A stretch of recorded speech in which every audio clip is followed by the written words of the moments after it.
Hello, my dear students. Welcome to your YouTube channel Toppers Mindset, where we go from confusion to clarity. I hope you all are doing well. In today's video, we will discuss your class 10's third poem, A Tiger in the Zoo, along with exam-oriented facts. So, what are we waiting for? Let's begin. So, my dear friends, today, शिकारी खुद यहाँ शिकार हो गया. So did you here friends, शिकारी खुद यहाँ शिकार हो गया. भाई एक जो टाइगर है जिसको बाहर होना चाहिए था, जिसको किसी चीज़ का शिकार करना चाहिए था, वो कहाँ पे है? जू में है. खुद ही उसको शिकार करके कहाँ पे कैद कर दिया गया है? He has been captivated in a zoo. So before we begin the stanzas of the poem, let's know something about the poet of this poem, Leslie Norris. Who has written this? Leslie Norris, and he is our Leslie Norris. ये हमारे Leslie Norris हैं, and he took birth or he was born on 21st May 1921 and died on 6 April 2006 at the age of 84. And he was 20th century modern poet. He is a Wales poet. Wales मतलब a poet from Wales. Wales क्या है? A country that is the part of UK. United Kingdom. He was a poet, short story writer and novelist. He taught creative writing in the UK, US and Hawaii. Creative writing means poetry, short stories, novels, plays, dramas, essays, fictional narratives. He is known for his sensitive portrayal of nature and his criticism of human cruelty and moral responsibility. किस चीज़ के लिए जाने जाते हैं? जो संवेदनशील पोर्ट्रायल है या फिर जो है वर्णन है किसका? नेचर का. और किसके? क्रिटिसिज्म के लिए, आलोचना के लिए, मानवीय क्रूरता की आलोचना के लिए, और उसकी जो मोरल रिस्पॉन्सिबिलिटीज़ हैं उनकी आलोचना के लिए इन्हें जाना जाता है. Let's know about the poem. A poem is symbolic, narrative and full of imagery and written in free verse style. Symbolic means in which things are explained or elaborated using images and symbols.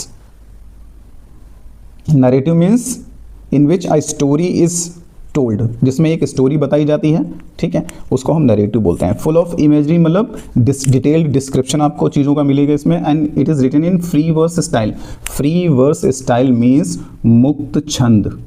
किस में लिखी गई है ये? मुक्त छंद. छंद होते हैं हमारे पोम में. मुक्त छंद means no rhyme. Free verse क्या होता है? अ टाइप ऑफ पोइट्री होती है in which no fixed rhyme scheme, no regular metre. Metre मतलब छंद. ना ही छंद होते हैं ना ही राइम स्कीम होती है, यानी एंडिंग साउंड भी जो है फॉलो नहीं किया जाता है और कोई भी रिदम मीटर्स के थ्रू क्रिएट नहीं होता है. It presents a tragic condition of wild tiger imprisoned in a zoo. इसमें एक जानवर जो कि जंगली है, जंगली जाहिर टाइगर जंगली जानवर ही होता, ठीक है, उसकी एक दयनीय, दुखद या दयनीय अवस्था को दिखाया गया है जो कि कहाँ पर? एक जू में कैद है. It criticises human beings. ये क्या करती है? क्रिटिसाइज करती है, आलोचना करती है ह्यूमन बींग्स की. For what? For confining wild animals. जंगल में रहने वाले जानवरों को कैद करने के लिए क्या करती है? आलोचना करती है ह्यूमन बींग्स का. और उनको वंचित करने के लिए किस चीज़ से? Natural habitat and freedom. उनका जो प्राकृतिक घर होता है जहाँ पर वो रहने के लिए बने हैं और उनकी जो आज़ादी है उससे उनको वंचित करने के लिए और उनको कैद करने के लिए है. ये पोम जो है क्या करती है? मानवों का या ह्यूमन बीइंग को क्या करती है? क्रिटिसाइज करती है, उनकी आलोचना करती है. It gives a voice to the voiceless, specially whom? Animals. There are so many poetic devices used in this poem. Those will be discussed after the explanation of all the 5 stanzas. But before, it is very necessary for us to know about this symbolism. Why? Because without them, without knowing the symbols used in this poem, it will be very difficult for us to understand the poem. Tiger. Tiger symbolizes strength, power, wild, freedom and life. Tiger जो है किस चीज़ का symbol है? Power का, ठीक, strength, शक्ति का, और जो जीवन होता है और आज़ादी होती है उसका सिंबल है. Cage and concrete cell. Cage और कॉन्क्रीट जो सेल हैं वो किसका सिंबल है? Man made restriction.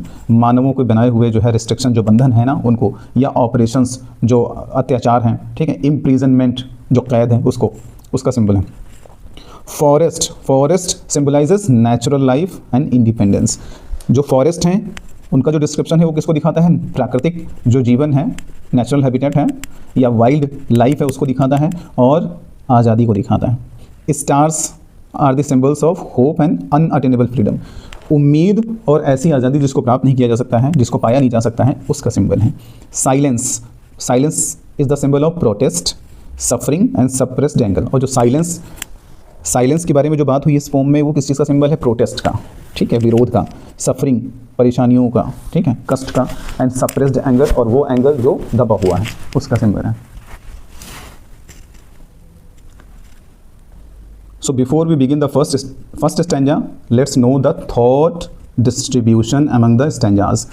हाँ, there are 5 stanzas और उन सभी stanzas में ना कुछ बातों को डिस्ट्रीब्यूट कर दिया गया है। The poet wanted to say whatever ना that has been divided into the stanzas. So let's know what thought has been distributed among the stanzas. This poem contrast, विरोध प्रकट करती है ना, किसमें कैप्टिविटी और फ्रीडम में, आज़ादी और कैद के बीच में क्या है, एक विरोध को दिखाती है, ठीक है। Through the images of tiger kept in जू, वो भी किसके द्वारा, किसके जरिए, वो टाइगर, उस टाइगर के जरिए जो कैद में है ना, पिंजरे में रखा हुआ है, बंद है। Poet follows a shift in tigers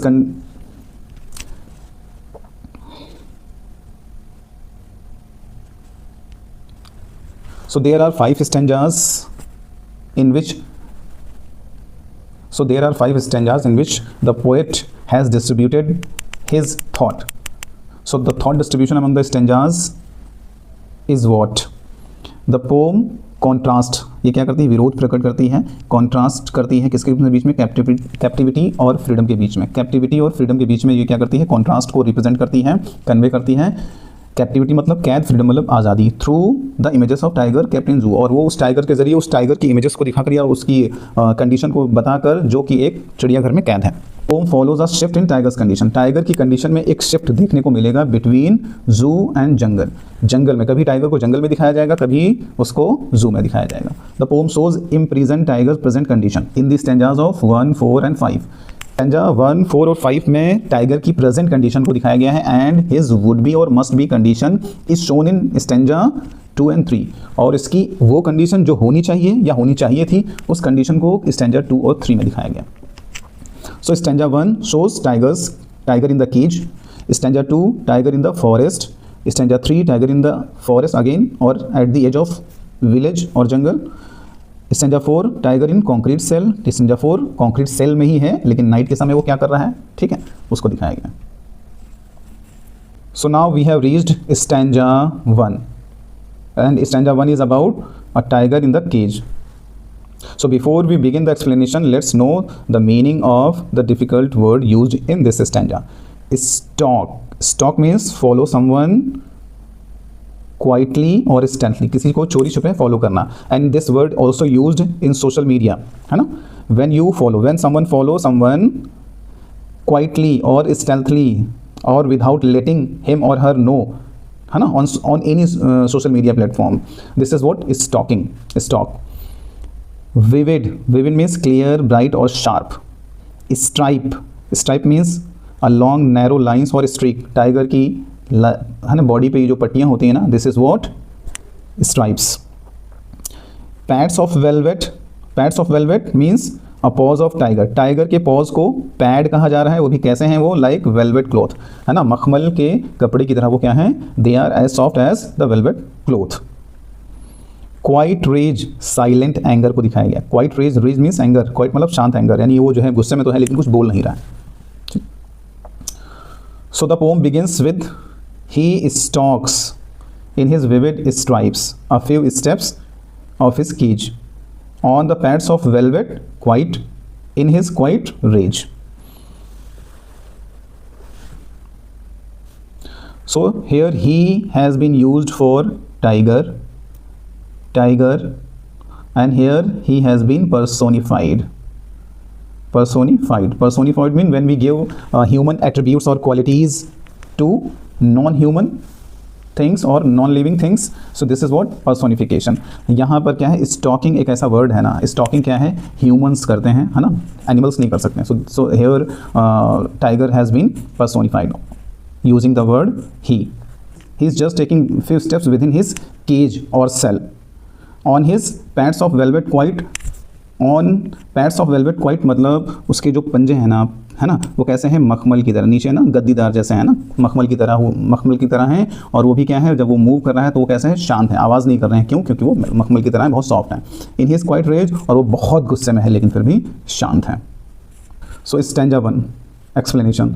the tiger is confined in a cell और केज ऑफ आयरन बार। एक बढ़िया हार्ड कंक्रीट की एक सेल है जिसमें क्या है, बार्स लगी हुई हैं, सरिया लगी हुई हैं, उसमें टाइगर को क्या कर दिया गया है, कैद कर दिया गया है। And he is walking with long and heavy steps. Why? Because he is hopeless and in anger, क्योंकि वो गुस्से में है और होपलेस है, इसलिए वो हैवी, है ना, भारी कदमों के साथ में उसमें चल रहा है। He can only walk a few steps, कुछ ही कदम चल सकता है। Because the cage in which he is kept, जिसमें वो रखा गया, इज़ वेरी स्मॉल, क्योंकि वो छोटा है इसलिए वो ज़्यादा आराम से नहीं टहल पा रहा है, वो कुछ ही कदम चल पा रहा है। He has bright and sharp stripes on his body. अब उसकी बॉडी पर क्या है, धारीदार पट्टियाँ हैं जो कि, है ना, क्या है, ब्राइट और शार्प हैं, विच आर क्लियरली विजिबल, और जो बिल्कुल साफ साफ दिखाई पड़ रही हैं। हिज पॉज, उसके जो पंजे हैं, are as soft as velvet, और वेलवेट की तरह उसके जो पंजे हैं ना सॉफ्ट हैं। Which make his movement silent, और वो क्योंकि इतने मुलायम है, सॉफ्ट हैं, इस वजह से जो उसका मूवमेंट है ना, केज के अंदर, वो कैसा है, वो ज़्यादा साउंड प्रोड्यूस नहीं कर रहा है। ही इज़ पावरफुल, पावरफुल है बट हेल्पलेस एंड साइलेंट, फिर भी वो क्या है, उसके अंदर साइलेंट है और वो हेल्पलेस, असहाय है। एंड सप्रेसिंग हिज एंगर, अपने गुस्से को दबा कर रखा हुआ है उसने, ड्यू टू हिज कैप्टिविटी, क्योंकि वो कैद है इसलिए उसने अपने गुस्से को क्या किया है, दबा कर रखा हुआ है। The tiger in the forest. Now the poem is taking a shift from zoo to jungle. और यहाँ पर क्या है, poet is imagining, वो imagine कर रहा है about the freedom or the natural habitat of the tiger. So before we begin the explanation of this stanza, let's know the meaning of the difficult words used in this stanza. Lurking. Lurking is what? Remaining hidden, to wait to prey, to attack on the prey, or ambush. मतलब घात लगाकर हमला करने के लिए जब हम छुपे रहते हैं ना, जब घात लगाकर हमला करने के लिए कोई जानवर छुपा रहता है, this is what lurking. Shadow, shadow of the tall trees might be. Sliding, sliding मतलब moving, moving, moving smoothly along the surface, surface के साथ में, है ना, नीचे की जो ज़मीन है उसके साथ नीचे झुक कर धीरे से स्लाइड करके आगे की तरफ बढ़ना। Plump, plump means fat, well fade, healthy और हैप्पी, है ना, खाई पी हुई और बहुत ही, है ना, मोटी हिरन। Explanation of stanza 2। The poet imagines, imagine करता है, where the tiger should have been, कि टाइगर को कहाँ होना चाहिए था, and what he should have been doing, और से क्या कर रहा होना चाहिए था इस समय। टू हंट, हंट करने के लिए, शिकार करने के लिए, he should be hiding himself, अपने आप को छुपा कर रखे हुए होता है, in the shadows of the dense jungle, जो घना जंगल है ना, उसकी झाड़ियों में या पेड़ों की जो है साए में, या उसकी जो शीड्स होती है ना, शैडो होती है ना, उसमें उसने अपने आप को छुपा कर रखा होता। Moving silently through the tall grasses, और जो बड़ी बड़ी लंबी लंबी घास है ना, उसमें से चोरी छुपे धीरे से ना मूव कर रहा होता। Waiting near a water body, और किसी पानी के सराय या तालाब के पास में वो इंतज़ार कर रहा होता। टू हंट, किस लिए, फॉर वॉट, टू हंट, शिकार करने के लिए। और भी किसका, अ हेल्दी डियर, हैफ्टी और healthy deer, who come to quench his thirst, है ना, जो क्या करती हैं अपनी प्यास बुझाने के लिए, और क्या कर,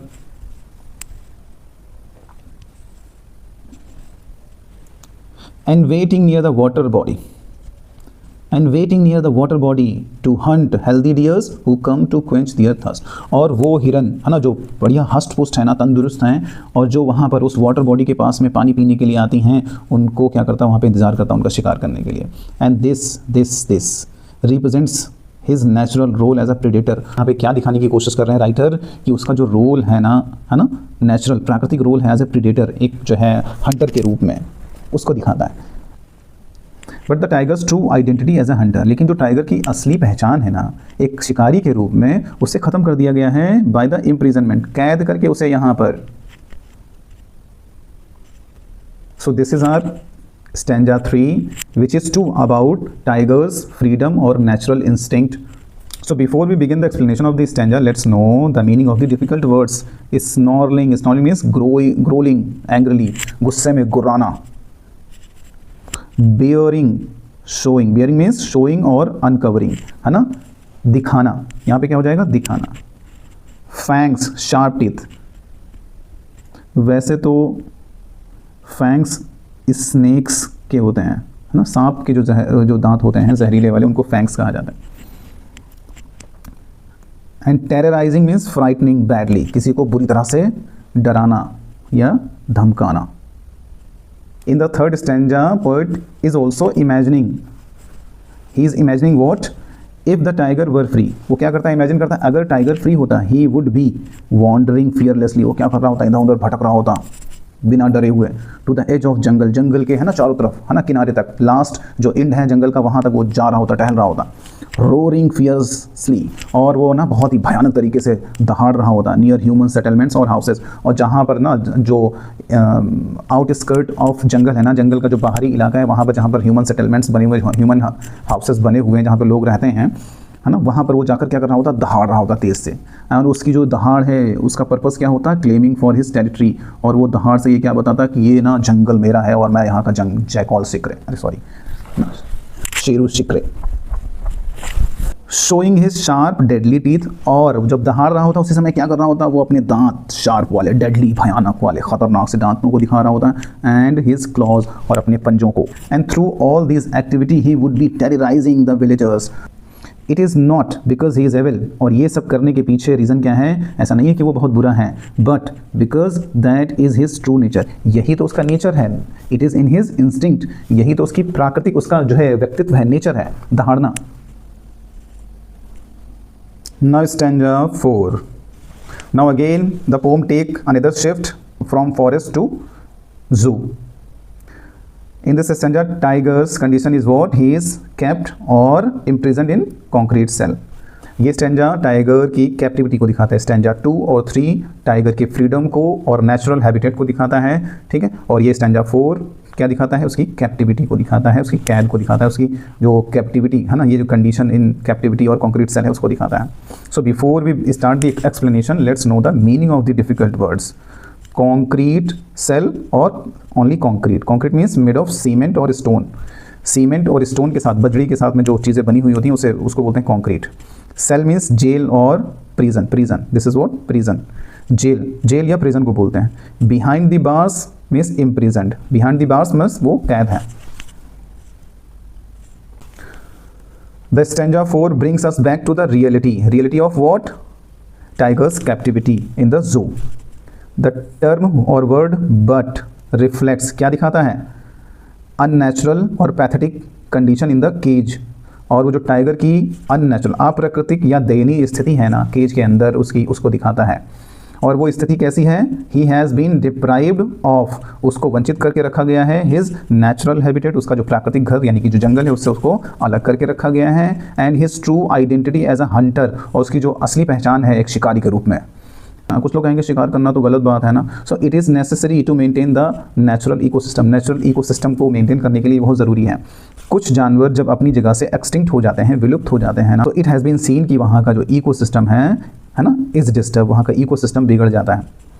the tiger is locked in a cell made of concrete, एक ऐसी सेल में कैद है जहाँ पे वो किस चीज़ की बनी हुई है, कॉन्क्रीट्स की बनी हुई है, बजरियों की और सीमेंट की बनी हुई है। हिज इमेंस फिजिकल स्ट्रेंथ, उसकी जो बहुत अपार जो शक्ति है ना, ताकत है, is useless behind the iron bars, और उसकी जो अपार शक्ति है ना, ठीक है, वो कहाँ पर वो बर्बाद हो रही है, कहाँ पर, इन सलाखों के पीछे, and not powerful enough to break it, और वो इतना पावरफुल नहीं है कि इनको तोड़ पाए। With it he is only able to move within the limits और वॉल्स ऑफ सेल, और इन शक्तियों के साथ में, जितनी उसके पास शक्ति है उसके साथ वो क्या कर पा रहा है, केवल उस सेल, उस केज के अंदर केवल कुछ कदम ही चल पा रहा है। ही यानी tiger being so fed up, बहुत ज़्यादा ऊब जाने के बाद में, एंड डीमोरलाइज्ड, अनैतिकता भर जाने के बाद में, is completely ignores the visitors, और वहाँ पर आने वाले विजिटर्स जो उसको देखने के लिए आए हैं ना, है ना, उनको क्या करता है, इग्नोर करता है, नज़रअंदाज करना शुरू कर देता है। Who come to see him showing resignation and silent protest, और ये जो इसका इग्नोरिंग नेचर है वो किस लिए है, क्या दिखाता है, उसका रेजिग्नेशन, परित्याग यानी लगाव, जो सराउंडिंग के साथ में जो इंटरेस्ट है उसको ख़त्म हो जाने को दिखाता है, और साइलेंट प्रोटेस्ट को, है ना, अपने शांत जो विरोध है ना, शांत विरोध प्रदर्शन को दिखाता है। स्टैंजा 5 टाइगर एट नाइट, रात के समय टाइगर क्या करता है, कैप्टिविटी। अब ये इस समय क्या है, वो जो है जू के अंदर, एक केज के अंदर, जू में एक केज के अंदर है, लॉन्गिंग, कुछ इच्छा कर रहा है, किसके लिए, फ्रीडम के लिए इच्छा कर रहा है। So before we start this stanza, let's know the meaning of the difficult words used in this stanza. Patrolling cars and patrolling, what patrolling, patrolling means और patrolling cars means any vehicle moving to watch over an area, किसी area को जो है नज़र रखने के लिए, है ना, उसकी निगरानी करने के लिए, है ना, जो लोग इधर उधर मूव करते हैं, this is what this movement is called patrolling. Patrolling can be either by bikes और cars. Brilliant means bright. So this is what night, and these are what stars, and it is what patrolling car. Stanza 5. Late at night, रात के समय क्या करता है? Tiger hears the only sound, एकमात्र आवाज़ उसको रात के समय सुनाई पड़ती है. That is what the sound of zoo, security और पेट्रोलिंग कार. रात के समय जो पेट्रोलिंग कार या सिक्योरिटी कार जो देखभाल करती हैं जू का या सराउंडिंग का, उनकी केवल आवाज़ उसे सुनाई पड़ती है. एंड ही लुक्स अप, ऊपर की तरफ देखता है. कहाँ की तरफ? शाइनिंग स्टार्स, जो चमकते हुए तारे हैं उनकी तरफ देखता है. And those are the symbol of freedom and hope. Hope उम्मीद और आज़ादी का सिंबल है. अनअटेनेबल फॉर हिम, जो कि क्या है अब उसके लिए क्या है?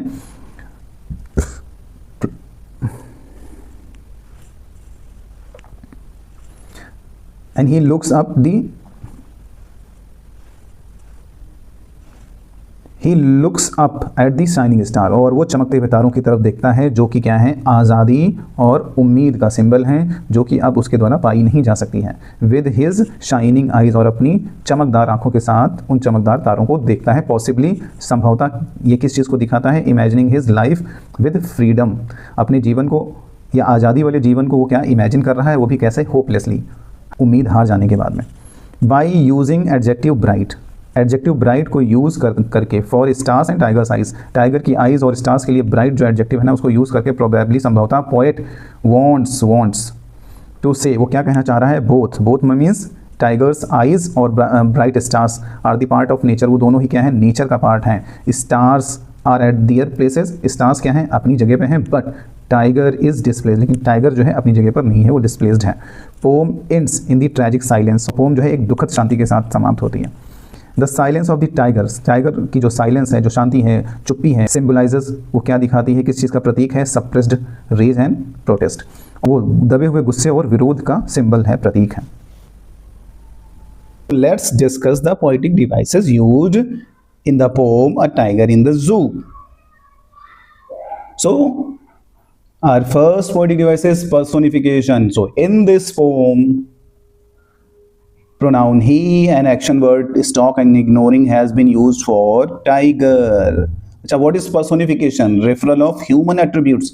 Human attributes को refer करना किसकी तरफ? नॉन ह्यूमन की तरफ. सपोज करो ना, रात में आपको लगे कि आपकी जो है ना पेंसिल जो थी, ठीक, रात में आपके ख्वाब में आई, ठीक है, और वो क्या कर रही थी? वो आपसे जो है क्या कर रही थी? बात कर रही थी, ठीक. वो क्या करने लगी? आपसे बात करने लगी. सो this is what personification. Personification is made with the word person. So when you treat someone, when you treat non-living things as a person, so this is what personification. अब ये जो इग्नोरिंग है, इग्नोर करने का काम animals के अंदर नहीं होता है. स्टॉक करना, चुपके से पीछा करना, शिकार करने के लिए तो होता है, लेकिन ह्यूमन बीइंग का एक्शन स्पेशली ये स्टॉक वर्ड ह्यूमन बीइंग के लिए होता है. और प्रोनाउन ही भी जो है ह्यूमन बीइंग के लिए यूज होता है. तो यहाँ पर टाइगर को इस फॉर्म में क्या किया गया है? पर्सोनिफाई किया गया है, मानवीकरण किया गया, ह्यूमन क्वालिटीज दी गई हैं.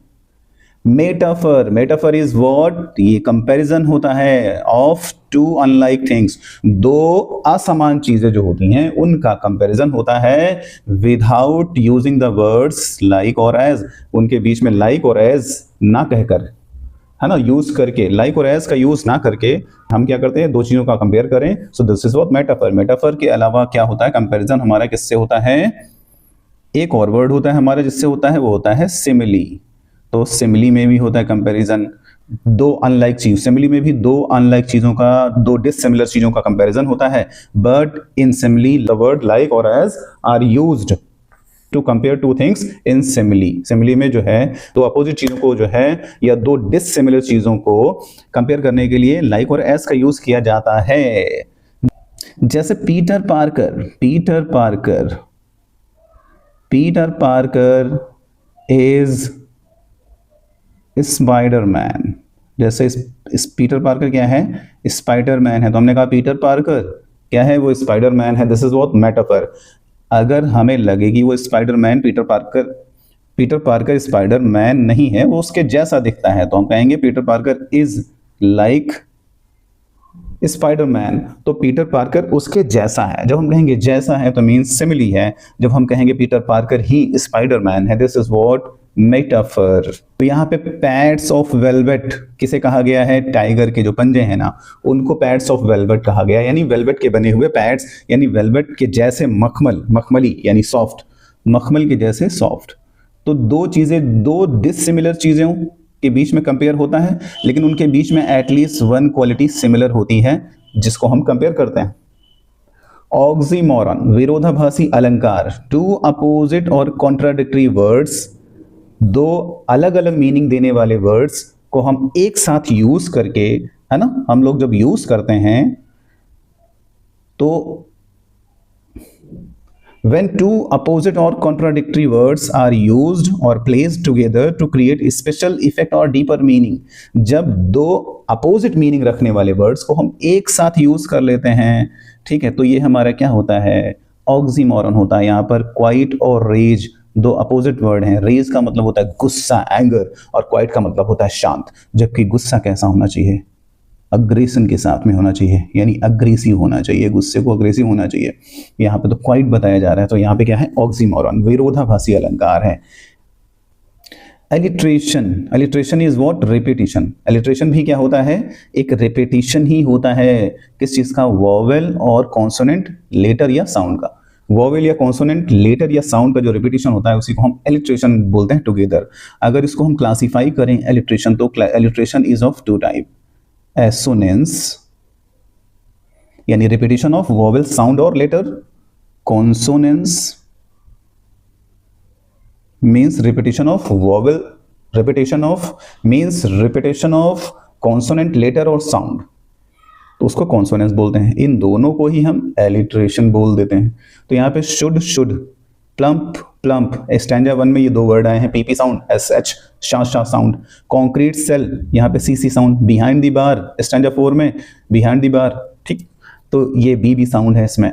यहाँ पे स्टैंजा 3 में हिज फैंग्स, हिज क्लॉज, यहाँ पे हिज वर्ड जो है यहाँ पे रिपीट हो रहा है एच साउंड, और यहाँ पे पूरा का पूरा हिज वर्ड भी रिपीट हुआ है, तो यहाँ पे रिपीटेशन भी है। तो यहाँ पे रिपीटेशन और एलिट्रेशन दो पोएटिक डिवाइसेस हैं। ही हियर्स, यहाँ पे एच साउंड रिपीट हो रहा है स्टैंजा 5 में। So here is what? Alliteration, repetition of sound और लेटर। ओरे पिया, ओरे पिया, ओरे पिया, oh no no no, onomatopoeia, onomatopoeia, ओरे पिया नहीं, onomatopoeia. When a word mimics or refer a sound, जब एक शब्द से कोई मीनिंग ना निकलकर किसी साउंड के बारे में बताया जाता है, किसी साउंड को रिफर किया जाता है, this is what? Onomatopoeia. Snarling, growing, growing का साउंड होता है जब एनिमल्स, स्पेशली जब एनिमल्स होते हैं गुस्से में, अपना एंगर दिखाने के लिए ग्रोल करते हैं, है ना, गुर्राते हैं ऐसे। सो उस साउंड को दिखाता है ये स्नार्लिंग, और उसका कोई मीनिंग तो होता नहीं। बताओ, गुर्राने का कोई मीनिंग होता है? नहीं ना। जब भी किसी वर्ड से किसी साउंड को रिफर किया जाएगा, सो वहां उस वर्ड को हम, उस वर्ड में ही ओनोमेटोपिया होता है। Repetition, repetition, repetition of, specially यहाँ पे हम वर्ड की बात कर रहे हैं। रिपीटेशन ऑफ वर्ड, किसी वर्ड का रिपीटेशन होता है, उसके रिफर करने के लिए हम यहाँ पे बात करेंगे। स्टॉकिंग वर्ड है, स्टैंजा 1 और 4 में रिपीट हुआ है। और यहाँ पे एडजेक्टिव ब्रिलियंट जो है ये रिपीट हुआ है, ठीक। स्टैंजा 5 में ब्रिलियंट वर्ड को ही 2 बार रिफर किया गया है, before tigers eyes and before star. Star को भी ब्रिलियंट बताया गया है, टाइगर को भी ब्रिलियंट बताया गया। ब्रिलियंट का मतलब यहाँ पर जो है चमकदार से है, शाइनिंग से है, ठीक है, ब्राइट और शाइनिंग से है। तो यहाँ पर क्या किया गया है? इन दोनों वर्ड को यूज किया गया है टू लिंक, इनको जोड़ने के लिए और रिफर करने के लिए। किसको रिफर करने के लिए? इन दोनों को नेचर के साथ रिफर करने के लिए, जोड़ने के लिए, यानी कि ये कहने के लिए कि ये दोनों ही क्या है? नेचर का पार्ट है। Imagery, when the poet or writer gives a detailed description of something that creates picture of those things in your mind or in reader's mind।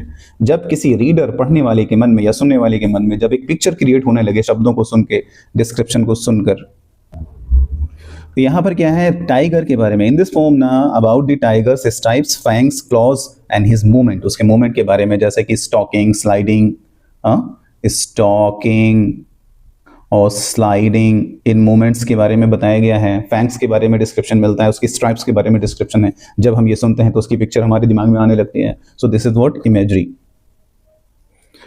So that's all for today's video. If you find this lecture or video helpful, do like, share, subscribe, and hit the bell icon for the further notification. And for feedback, comment in the comment section. Till then, keep studying. Bye-bye.